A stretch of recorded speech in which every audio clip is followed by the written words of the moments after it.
साथ फेरवा ओही दिन कर देनी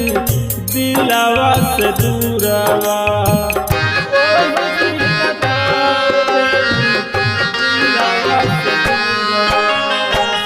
मारवा पे पिया संगे ले साथ फेरवा ओही दिन कर देनी दिलवा से दूरवा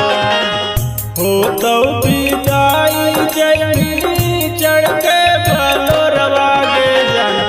दुआरा पर बैठ के धरबऊ हम लोरवा गे जान दुआरा पर बैठ के धरबऊ हम लोरवा गे जान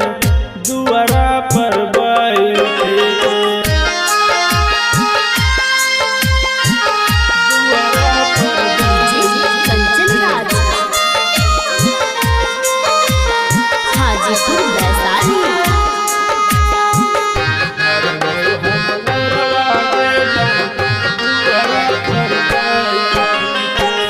जान के ससुरवा जानू रहिए आबाद गे हमार जिंदगी जानू होलो बर्बाद गे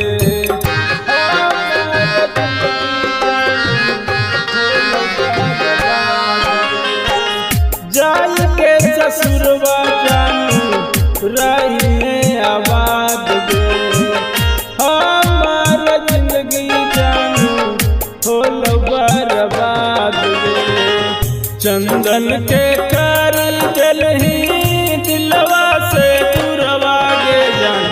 दुआरा पर बैठ के धरबऊ हम लोरवा गे जान दुआरा पर बैठ के धरबऊ हम लोरवा गे जान दुआरा पर बैठ के। Magahi recording studio Samastipur Sheikhpura.